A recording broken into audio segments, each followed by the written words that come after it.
This show is sponsored by the National Association for Primary Education. Hello, my name is Mark Taylor and welcome to the Education on Fire podcast. The place for creative and inspiring learning from around the world. Listen to teachers, parents and mentors share how they are supporting children to live their best authentic life and are proving to be a guiding light to us all. Hello and welcome back to the Education on Fire podcast. Thank you so much for joining us again this week. I'm going to be chatting to Jeanie Davies, and she's the author of The Trust Revolution in Schools, How to Create a High-Performance and Collaborative Culture.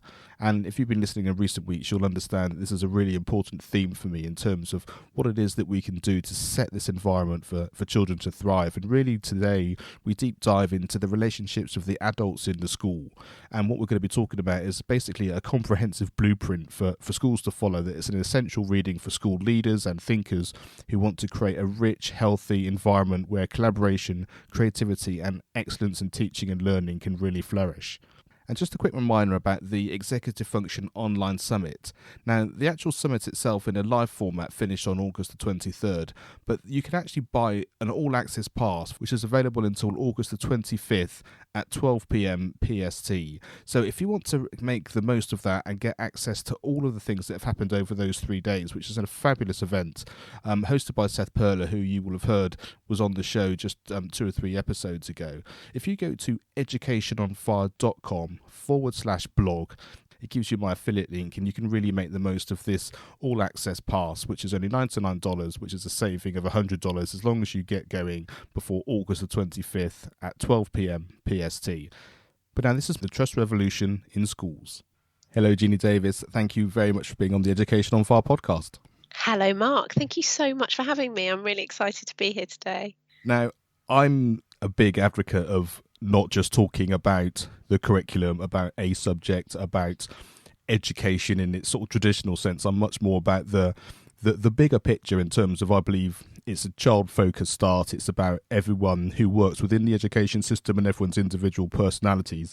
So when I heard about the Trust Revolution in Schools, I thought, absolutely fantastic, because this is that kind of, you can't do anything until the environment of what we're working in is really in a great place. I think that's when the real magic happens. So I'm really excited to talk about exactly why you put this together and exactly what's involved.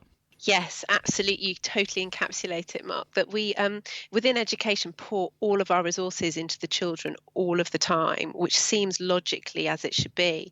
But what we often end up doing is forgetting about or leaving out the very ecosystem in which those children flourish, the people that can enable them, and the system and the environment. And to look at that macro level is so important, which led me to start to think really about what is it that drives real excellence within our schools, and what do we have to nourish to make sure we have the resources to do that.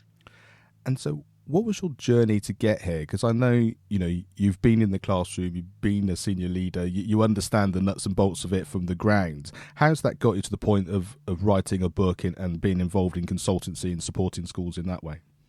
Yeah, absolutely. I mean, I started right at the beginning with a degree in international business and French, and I worked in lots of different organisations in my 20s, sort of large and small. And I kept kind of, like when you're young and in your 20s, you're not quite sure if it's you or if it's the system that you're within. And I got to the point where I thought, I don't think these are my people, these are my tribe maybe. And I come from a long line of teachers, and I thought, you know what, teachers are great people, they're lovely people. I know them and they were lovely to me at school. I really want to do something that felt more meaningful at that time and retrained as a teacher. And I got into schools and I loved being in the classroom and I loved the individuals I worked with.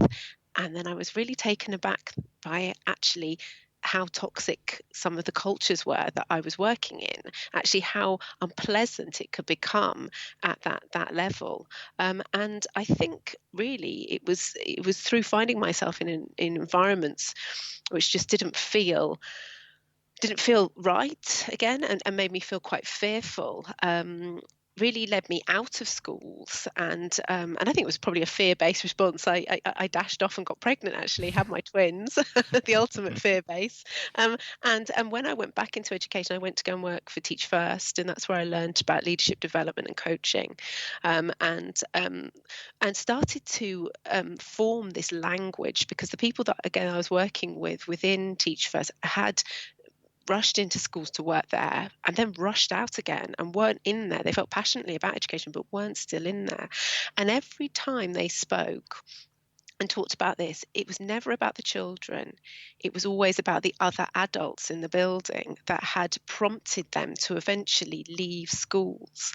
And as I came towards the end of my time at Teach First, I was asked more and more to go and work within schools as a coach, and starting to do leadership development. And what I was finding, as then I got to sit with people and hear their inner lives, the staff and the teachers, was we would have these robust conversations, and really the coaching, seemed to be really driving people to think differently.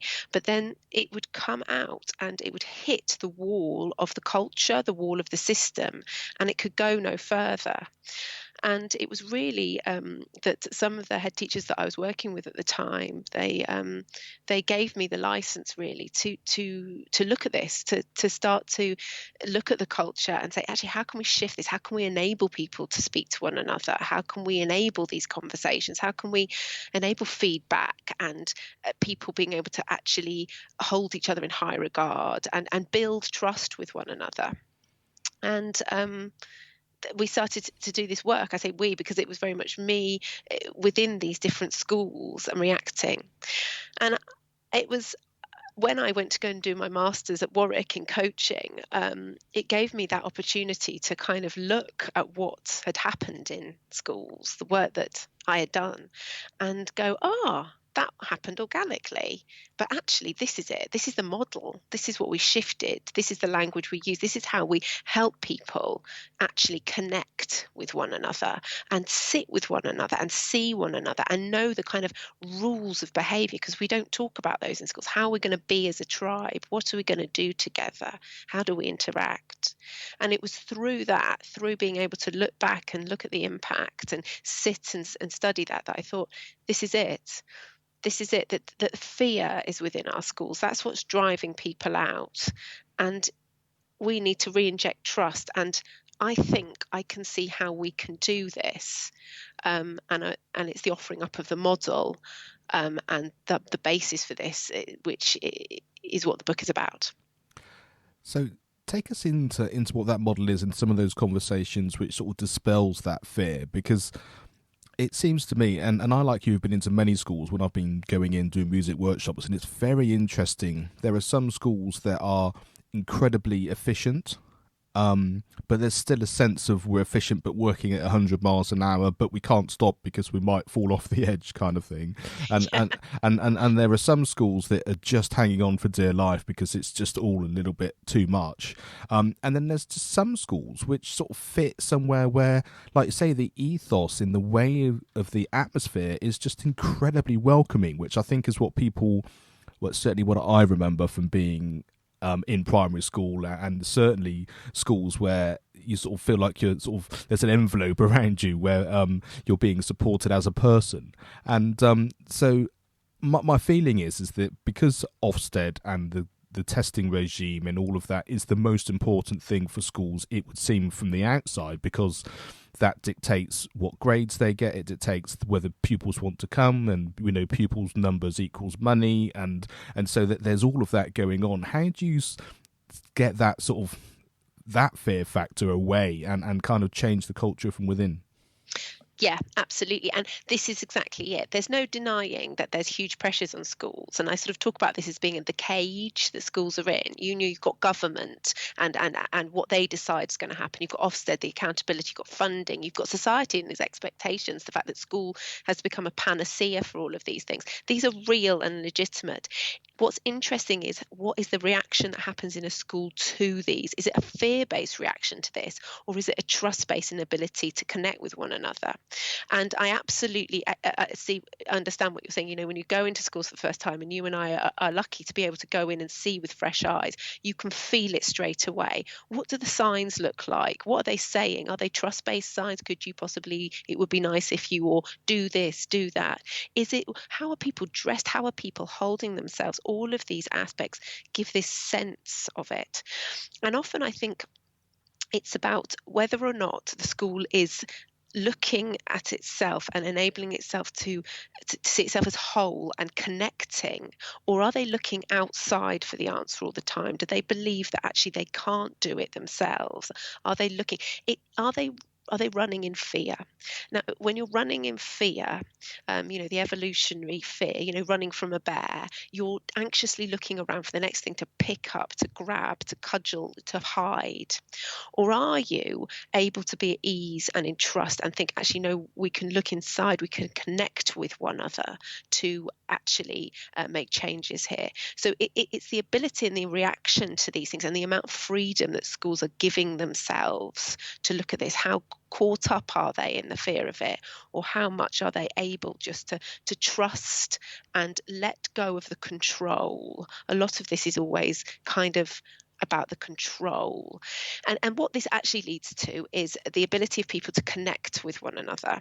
So how and within the model, I talk about sort of, if you want the outcomes to be collaboration, improve teaching and learning, that well-being, you have to have trust. And to have trust, there are 4 preconditions, essentially. The first is the ability to speak openly, to actually be able to talk about what you need to talk about and say those things. The ability to be adults to adult with each other, to hold one another in high regard, not to be looking in this parent-child way at one another. Are you able to speak to each other as grown-ups? The ability to see failure as an opportunity to learn, that actually risk-taking is a great thing, and failure is a great thing because you will learn from something. And the ability to give and receive robust and curious feedback, the ability to actually say to one another, I hold you in high regard, I respect you, and therefore I need you to know this. And how do we do that? And then really what I say within this model, underneath that sits 4 catalysts. So the first that relates to speaking openly is something called the ZOOD, the zone of uncomfortable discussion. How much can we be in that zone of uncomfortable discussion without destroying one another? That this is a paradigm. We can say, this is what needs to be said. I need you to know this. I remember sitting on a train once and hearing somebody behind me saying, the thing I like about Barry is that you can have a good old conversation with him at work, and you can say what needs to be said, and then you get out of the meeting and you can go for a drink. And it's all fine. And I thought, yeah, I like Barry as well, because Barry can be in that zone of uncomfortable discussion. You can say what needs to be said, but it's not going to destroy each other. It's this idea of transactional analysis. This idea that, it's not, I'm going to tell you what to do. I'm the management, I'm the parent, I'm in control. I'm going to tell you what to do. And you're the teacher and you have to listen and just do. It's something about us being grown-ups and all being accountable and whole within that. The growth mindset, the Carol Dweck work, very much bringing that in. But to the teachers, to the staff, how much do you see that failure is not an end point, that you can grow and develop and change with that? And that's a wonderful thing. And then feedback, and it's just the biggest thing I find in schools, the ability to openly exchange information with one another, and feel that again is not going to destroy or wound one another. You're actually able to connect and develop through this. And tell me a little bit about what's the reaction that you get when you first maybe start working with a school? Because I'm assuming that you really need to get the head teacher and the senior leadership team on board in order for it to sort of work its way through the rest of the school. But do you get some teachers who are a bit resistant, or I guess they're, like you say, if it's fear-based and they're out of their comfort zone, it takes a while for that to kind of warm up a little bit. So what's your experiences? Yeah, absolutely. And I guess often when I think you bring in a model or you say these things, you can in effect almost be bringing in another thing to make people do. And once people feel like that, they become suspicious. You're going to make me change those things. It's about starting not with the expertise in any way, shape or form. In fact, it's a bit like Socrates said, the wisest person in the room knows that they know the least. And that's the approach. When I work with schools, I know nothing about their system. I know nothing about their story. I have understanding of what can happen within schools. And it's about really listening to what's happening. And this is what I say really at the beginning of the book, teachers are some of the kindest, most altruistic people on the planet, yet somehow, unwittingly, they create the most toxic cultures. And when you sit and listen to schools and people talk about their experiences and what's going on, each of them come from a good place. I've not met a psychopath yet. I sit with them and I hear their good intentions, how they set out with the best of intentions. Yet because of miscommunication, misunderstanding, narratives that they've created about one another from past baggage or current situations, they've stopped connecting with each other. And it's by starting to listen and hear what's going on that I can bring in or can talk a little bit about some of these concepts that might help them actually access one another's thinking. So it's really important this work isn't something that's done too. It's an offering up of these concepts that enable us to say, how do we want to be with each other? And oh, I didn't realize that about you. And to enable vulnerability with one another and a really deep connection on a sort of a human and a psychological level, because we talk all the time about children's mental health or attachment around children. These psychological concepts have come into our thinking around children in schools, yet we don't apply them to the teachers. We don't talk about how do we attach with one another, how do we actually access each other, and so that's the work really. And actually within this question, I guess that's the thing with this book, is that it takes you through from the initial concepts and the idea that we're in fear and that's what's driving people out of teaching, and we explore that in terms of the evolution of fear and some of the key indicators for fear within schools, and then present the model and indeed a blueprint for how you can do it. But it's that my biggest fear, I suppose, for this book is that people sort of take it and do the trust of evolution kind of for a year and then dash off to something else, because this is about deeply sitting and being human with each other within schools and connecting within, as opposed to constantly thinking that the answer isn't out there in a model, in a book, in an idea. It's not, it's within us. If we connect with one another in a school, that's where the magic happens. You don't need an expert, you don't need a guru, you don't need another idea. Just sit with each other and you'll find it. I love that. It's a little bit like the idea of just do the work, isn't it? In as much as there are lots of people out there who read book after book after book, and you think because you're reading book after book and you're learning more and more things that you're doing it and it's part of your life. But it's only, like you say, when you sit with it, when it's open, when you're actually in the middle of it just being, that it takes on form and it actually changes the environment around you. That's exactly it. And it's a myth. It's an utter myth that we're constantly grasping outside for the answer. We're within it. It's messy. And let's embrace that mess. And I think that's really it, that we've become to think in schools because of all of the, I suppose, accountability structures, all of the authoritarian ways that we work within schools, that it's black and white and there are definite answers, yet we work in the messiest area. I often say to teachers, use the metaphor of we're stone cleaners. At the beginning of a year, we pick up a handful of dirty stones. We spend all the year cleaning them, and at the end they may gleam, but then for the next year, we pick up the next handful of dirty stones. We are within the mess of all of this to move and to dance within it, I suppose, really. Yet if we think that it has to be definite and black and white, then we ignore the liminal, we ignore the grey, and that's where this all is. There is no right and wrong. I know we want there to be, but there isn't, and we only have our ways of seeking the best thing to do in any given situation, the most ethical thing to do, by connecting and talking with one another and being with one another and compassionately understanding one another. That's the only way we can move it forward, not by just implementing another key strategy.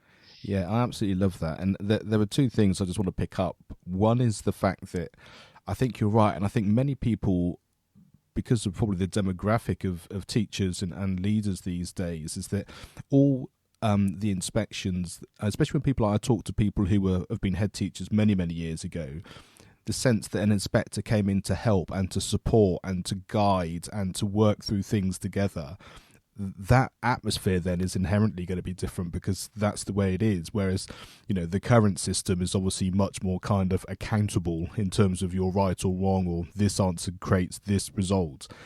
And of course, when we're talking about children, all those things you talked about before in terms of those key areas, being able to fail, to learn from failure, to trust people, to work all these things out together and to be honest, that's what we want. And I think it can only be that when all the staff are doing that, and that's the culture of the school, that the children will pick up on that and they'll develop it because of the modelling that's going on. And I guess maybe that's a key part of, like, say, what a school feels like when you walk into it, as opposed to feeling that it's different. That's absolutely it. And I think I say at one point in the book, like, the idea of Ofsted, it's really interesting how the humanity within all of this is lost, because I know Ofsted inspectors, we all know Ofsted inspectors, I'm sure we've met people within those, and they're not these huge monolithic beasts of people, but we create these fear ideas of what it's like, or kind of within that system. And we're here once within this form, as far as we know. We might as well try and be as epic as possible. Yeah, none of us are here to hang around being mediocre, or indeed none of us went into teaching to do the best for Ofsted. So do the best for what you can be within your school. Be as epic as you possibly can. And then when Ofsted rock up, they'll just see that, It's a little bit like I did yoga, and it talks about in yoga this idea that if you go to a yoga class with a specific aim of having this amazing body and like really going for it, you will never, ever get there, because you are too directly aiming for it. What it is it's about going in and taking the experience, using the focus, doing the practice in its whole most full way, and the outcome will be maybe an epic body or something else. And it's a bit like, when we're in class, if we decide we're going to teach maths in the class, and we keep hammering away at maths, regardless of whether or not the children know how to do group work, whether or not they know how to connect with each other, if they can behave, they know when to be quiet, if they support one another as a group. We can teach maths all we like, but it won't go in. We're too direct on it. We need to step back, create the conditions and the culture within that classroom where the children can behave and feel right, and then the maths learning comes. And it's exactly the same within schools. We're too direct, we're too on the money with it. We need to be more expansive and know that the outcome will arise. I think that's absolutely true, and I've seen fantastic schools with fantastic Ofsted ratings. And you're right, it normally comes because they're not trying to be a fantastic school for Ofsted. They just are. They embrace the arts. They give every child what they need to thrive. They understand what it is to learn, and as a direct result of that, then epic things happen. Like you say, the magic is there, and I think what you said before is absolutely key. They're coming from a really growth mindset and nurturing idea rather than a fear-based. And so many teachers and so many schools, I think, understanding that is the key, and that is the starting point. And I love it when children want to ask questions and they're happy to fail, but so often you hear that, I can't ask because I'm expected to know, or I might get it wrong, or I can't. And that I can't, I think is symptomatic, like I say, of some of those preconceived ideas that are coming through from members of staff. Yes, absolutely. And this is just it. You see, So, for example, it's a little bit like I saw a teacher a good few years ago now, and they had fully bought into the idea of growth mindset for the children, and they had a great classroom going on, and growth mindset on the walls, and talked about it and everything. And I'd just gone into the back of the room that day to walk in because I was going to introduce myself, but they didn't know who I was at that point. And someone walks into your room as a teacher, and usually all of those kind of fears come up. And they actually just, while I was in there, made a mistake on the board with a spelling mistake, and they kind of slightly went to pieces at that point. And I thought, and actually we talked about this afterwards, and it was a brilliant conversation because it was this idea that I know you see the growth mindset for the children. I know you buy into this, but what's your growth mindset about yourself? Because when you failed, as it were, in that minute to do that on the board in that way, it led to you to a fear-based response. And I suppose what I'm saying is that if we can't embody these things, we can't just shove it on the children. Because actually it's a lot easier for the children in some ways, because we've got years of baggage to unpick with aspects of this. And very much with this work, you can start to think, oh, it's overwhelming, in the sense that this work isn't about unpicking everybody's baggage, but it is acknowledging it's there. Like this idea of being professional is interesting. What does professional mean? And indeed, the teaching standards, there's one standard, it says be professional. What does that mean? Like, to be professional, I don't know, as a clown is different to a fireman, it's different to in KPMG, it's different to a teacher. It's professional in a primary school to walk down a corridor singing. That wouldn't do any good in PwC. So what does professional actually mean? And where does the crossover come in? And we're human. We're the same in any given situation. We have the same fear responses, the same trust responses. And it's about acknowledging that with one another. And I think that the fear sometimes comes within this, and I hear this from head teachers that I work with sometimes when they start to step into this work, is that, oh gosh, if we allow people to talk openly about any aspects or how they feel, we might start to get this gushing torrent of stuff and from home, or they won't know where the boundaries are, or we'll get excuses. But that does not happen, because what it does is it's like a release and a relief to acknowledge how I feel inside and how do you feel inside, rather than constantly putting on this game face of, I know what I'm doing, I'm absolutely sorted, I'm perfect. There is nothing more repellent than perfection. It's terrifying when you come up next to it. It's really invulnerable. It's about allowing ourselves those conversations and to say, when that happened, this is how I felt. And I just like to talk to you about that, because emotions are our alarm bells, and that's what we understand about one another. We don't stay all the time in that emotion, but we can at least acknowledge it and talk about it, because otherwise there's a massive elephant in the room all the time, and we're just denying it's there, and that just leads to frustration. Absolutely. I think that's absolutely brilliant, because, and I think I don't want to talk too much about the current COVID situation, but it just reminds me the sense of, we've been through a global pandemic. The world doesn't look like it's looked before.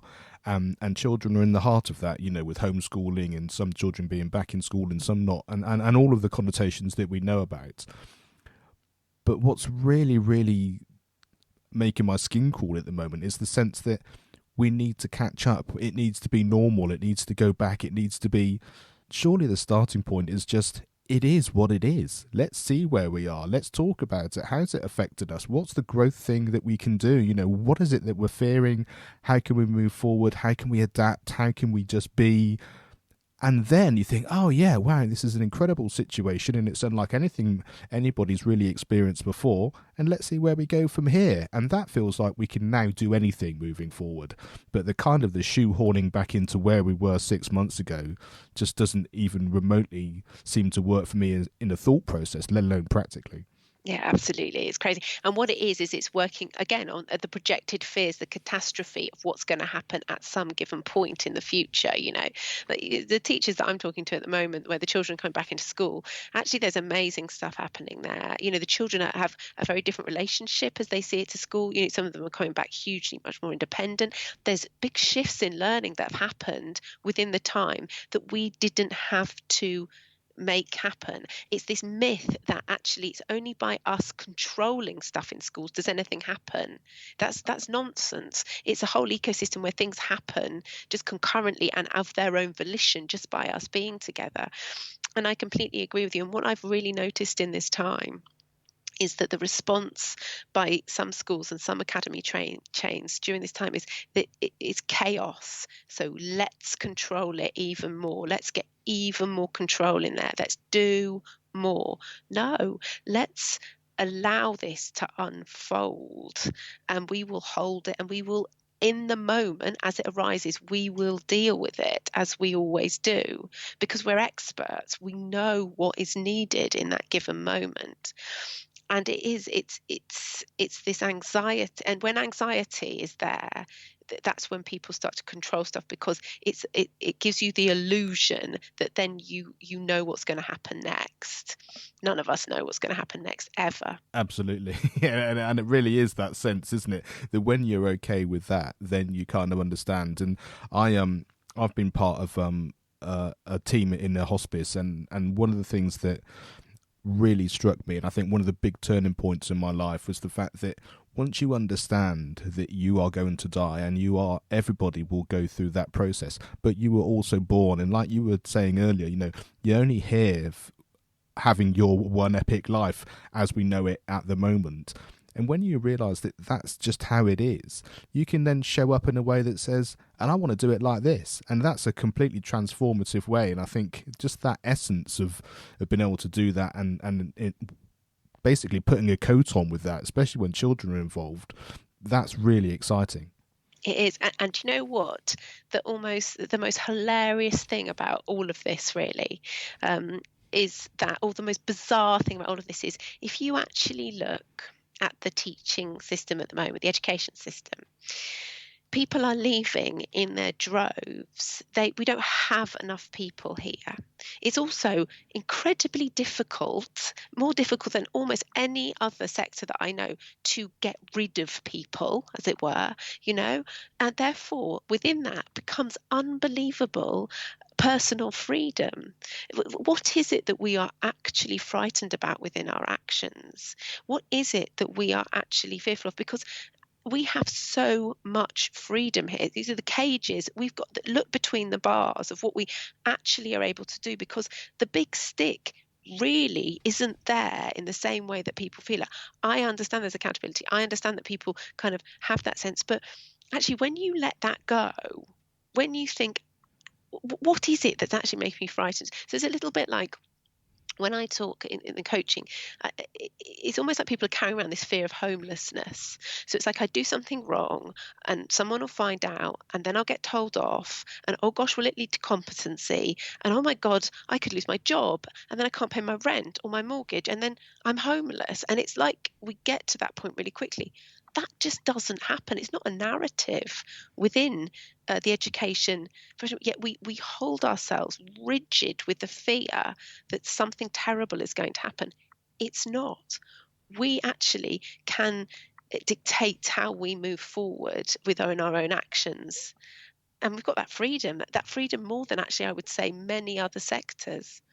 I think that's really true. And I think the key thing for me to take away there is the fact that all of that is just mind speak. It's all narrative. It's all just a running amount of stuff that's running through our brain. And I think sometimes we get a little bit trapped in the fact that we need to work out what all that narrative means, rather than just understanding that it is just narrative. It's our mind doing our stuff. And when you can sort of separate that out to who we are, we know that's not the case in reality. We can talk about the way the brain works and the fact that it goes all the way back to, like you say, being frightened that a bear's coming and we need to survive. Once we understand the slightly bigger picture of all of that, then I think that then gives us the comfort that we need. But it's very hard to do that when you're surrounded by, like you say, all the accountability and some of the toxic culture that happens sometimes day in, day out, to have that sense of who you are and then to show up in a way that you want to. But that's what I love about these conversations, is the fact that it's amazing when a whole school can do that, because it just gives that environment for everybody to really thrive and, like you say, the magic to happen. But you can also take that personal responsibility to do it yourself, and the impact you then have on the children in your class and the people that are around you and the other members of staff in the way you're showing up feeds out as well. So it's a bit of a two-way street, I think. It's completely that, absolutely. And I talk in the book at the end, talk about, what sort of leader do you need to be? And I mean that as in at any aspect, wherever you sit within a school, what you represent, because you are the culture. We talk about the culture as if it's something outside of us. No, we are the culture. If the culture is people don't collaborate, well, then go and sit with another team and have lunch. These small actions that we can take. It's first of all understanding it, but that each individual actions. What we represent is massive. Those people. We know those people that we sit next to and just feel a bit darker and just feel more negative around. We also know those people that we feel safer with, that we just feel better having been around. What are you? What does that give out? And it is symbiotic in the sense that the ideal for any school is you get a head teacher that comes in, or a senior leadership team that sees it like this and is able to create that ease within. That doesn't happen a huge amount, but we can do it the other way by bringing these concepts into a school, these ideas into a school. It can become symbiotic in the way everybody behaves around control. And the thing I love the most about having created this podcast is that we can have this conversation and whoever you are that's listening, whatever your relationship with the school, you've heard all of this conversation, you understand it a bit more, you can think, yes, this is what it's all about for me, and you can take that as a concept back into your school. But because of people like Jeanie who've actually written a book, and actually you can then read about it, you can show people, you can share it. Like I say, I think we have so much more power now in terms of changing those cultures than I think we ever did before. Yeah, absolutely. We do. And this is it. And this is my biggest hope for this, but it gives language to this. This is something that people don't talk about, don't have a language for. So you can start to say to one another about it, and you can share it, and you can move. It's called the trust revolution, because this is the revolution that needs to happen. This is a conscious shift, essentially, to make us all braver and bigger and wiser and just to be able to be as we want to be.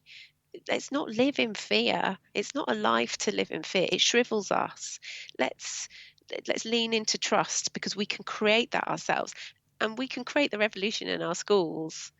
And what advice would you give your younger self now, having been in the school, like say, having had that other work experience, having been involved in creating this book and actually seeing that bigger picture and wanting to get it across? What, if you could sort of put it down to a nutshell, what advice would you give to that person who's maybe just sort of getting involved in the profession, or thinking about what sort of career they want to have? It would be let it unfold, and it would be let it unfold.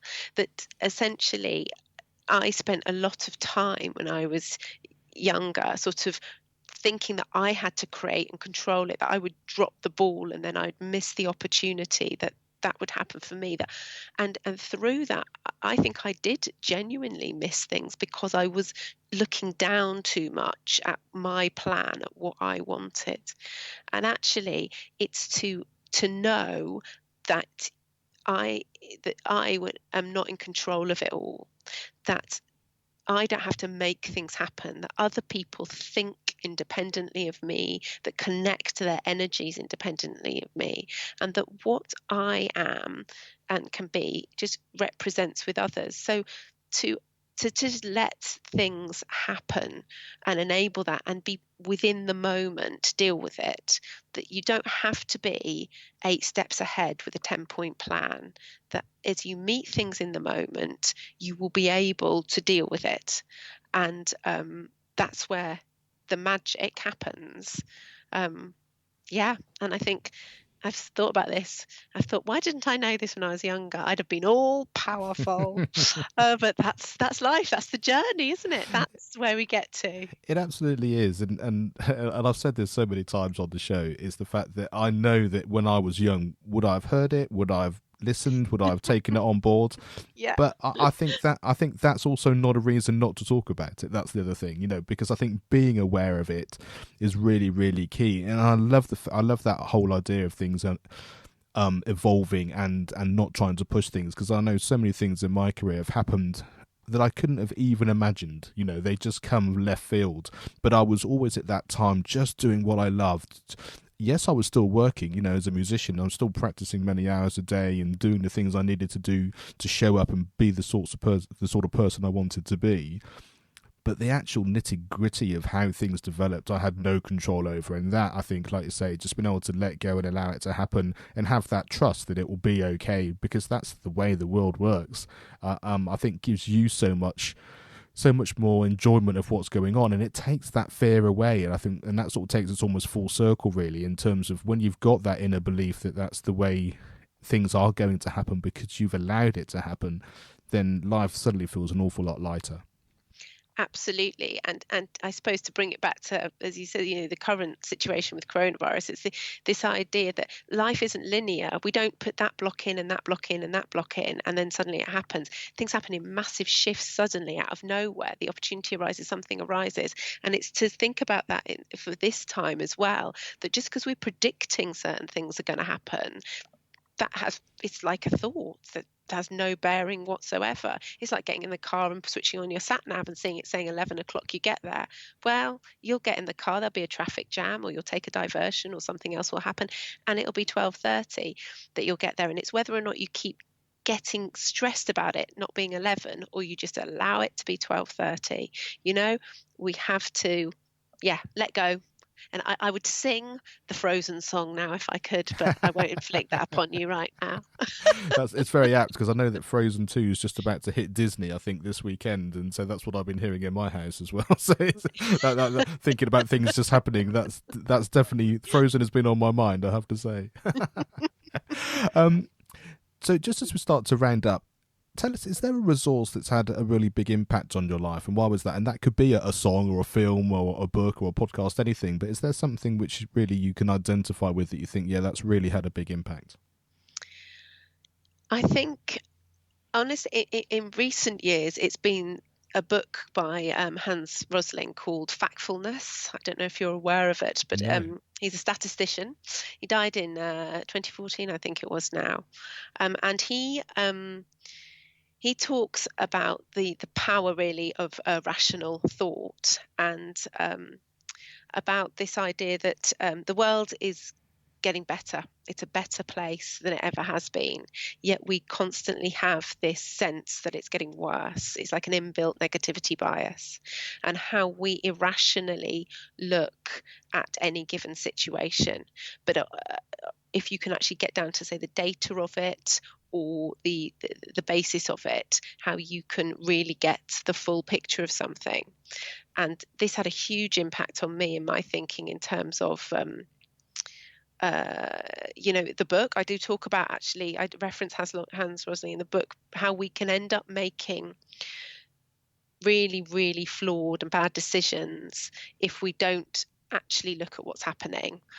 We just take a sense of it. And I think it links as well to another book, which is called The Power of Now. And it's about this idea of how we stay present in what actually is, rather than allowing our kind of thoughts and feelings to take over. So it's how we bring some of that rationality to enable us to really be present and see what needs to happen.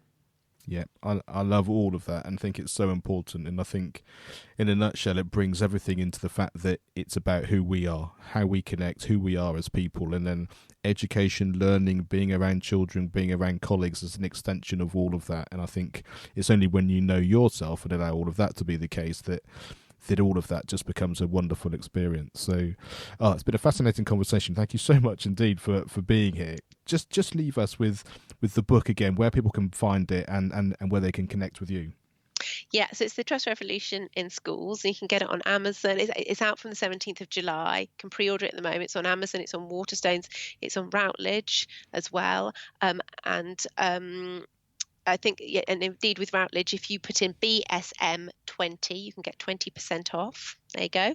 I give you that today as the gift. And you can connect with me. I'm at jeaniedavies.co.uk, or indeed I'm on Twitter at Jeanie Deans, or you can find me at LinkedIn, Jeanie Davies.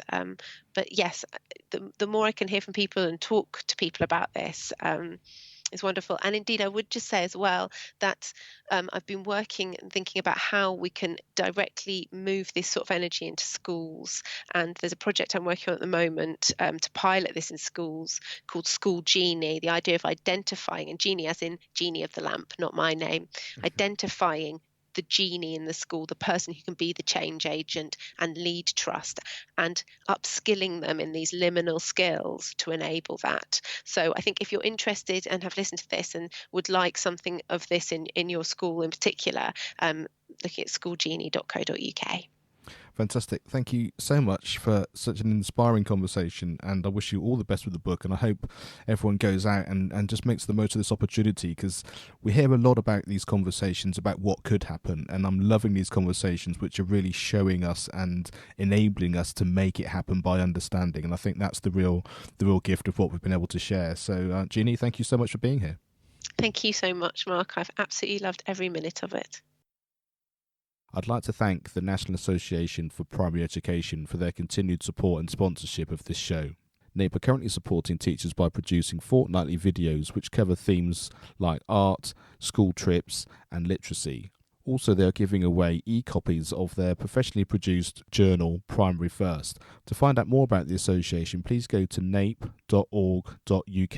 That's nape.org.uk. Thanks for listening to the Education on Fire podcast.